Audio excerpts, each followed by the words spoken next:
جسے رسول خدا نے باقر العلوم کا لقب دیا ہو. باقر العلوم یعنی تمام علوم کو دوبارہ زمین سے کاشت کرنے والے، تمام علوم کو دوبارہ کاشت کرنے والے، زمین سے دوبارہ اگانے والے.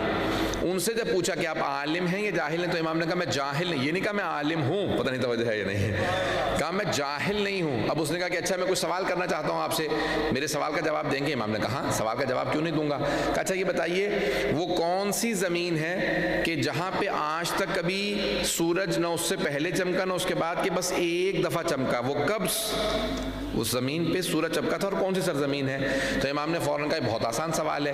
جب جناب موسیٰ کے لیے نیل کو اللہ نے شگافتہ کیا تھا تو فلسطین مصر سے پار کرنے کے لیے، تو اس مقام پہ ایک مرتبہ جب سمندر ہٹا تو ایک مرتبہ وہاں پہ سورج چمکا، نہ اس سے پہلے کبھی سورج چمکا تھا نہ اس کے بعد کبھی سورج چمکا ہے. اس مقام پہ بس ایک مرتبہ سورج چمکا تھا.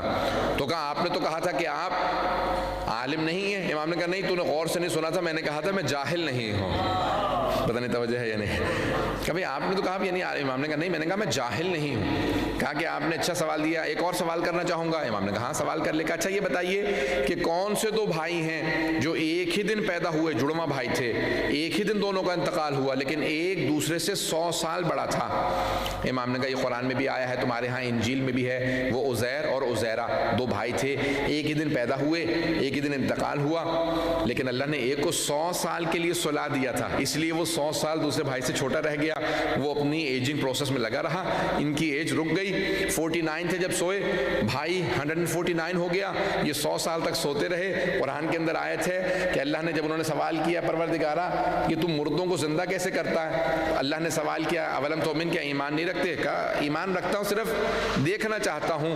تو اللہ نے کہا کہ یہاں پہ سو جاؤ، اپنے گدھے کو باندھو، کھانا رکھو، سو جاؤ. جب سو کے اٹھے اللہ نے پوچھا کم لبثتا، کتنا عرصہ سوئے ہو؟ تو آپ نے فوراً فرمایا لبثت یوم اور بعد یوم، میں ایک دن یا دن کا کچھ حصہ سویا ہوں. توجہ ہے لوگوں کی میرے ساتھ؟ ایک دن سویا ہوں یا دن کا بھی کچھ حصہ سویا ہوں.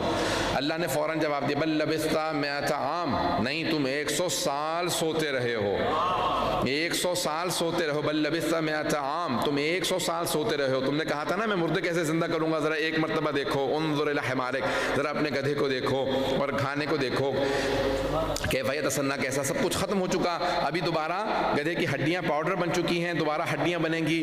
ہڈیاں بنی، گوشت چڑھنے لگا، پوست بننے لگی، خون دوڑنے لگا، اور گدھا بن کے سامنے آ گیا. تو فوراً ایک بات تو واضح ہو گئی کہ اگر ایک گدھا کسی نبی کے ساتھ 100 سال بھی سوتا رہے تب بھی گدھا ہی رہتا ہے. اگر پہنچ گئے تو پہنچ گئے. تو اب ایک مرتبہ گدھا اٹھا اور جناب عزیر نے دیکھا. جب گھر پہنچے تو بھائی سے جا کے کہا کہ بھئی میں واپس آیا ہوں. تو بھائی نے فوراً عزیرہ نے کہا کہ تمہاری اتنی شباہت ہے میرے بھائی عزیر سے کہ میں بتا نہیں سکتا. تو انہوں نے کہا کہ شباہت نہیں ہے، میں ہی تمہارا بھائی عزیر ہوں.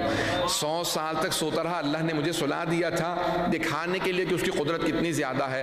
تو کہا کہ پھر وہ 1 سال بعد دونوں کا انتقال ہوا اور دونوں 100 سال کا فاصلہ اس لیے آ گیا. تو یہ عزیزان گرامی اور سوالات کیے، وقت نہیں کہ اس نے جب سوالات کیے تو باقر العلوم نے اس طرح سے جواب دیا جیسا کہ حق تھا. اس عیسائی نے سب کو کہا کہ آئندہ ان سے کوئی سوال نہ کرے. کہا کیوں؟ تو اس نے اپنے جو پادری تھے ان سب سے کہا کہ اگر لوگ اس سے زیادہ سوال کریں گے تو لوگ ہمیں ماننا کم کر دیں گے، اسی کو زیادہ ماننا شروع کر دیں گے، لوگ ان کے راستے پہ چل پڑیں گے. ان کو زیادہ زحمت نہ دینا سوال کرنے کی، آئندہ کوئی ان سے سوال نہ کرے. تو عزیزان گرامی امام محمد باقر العلوم ہے.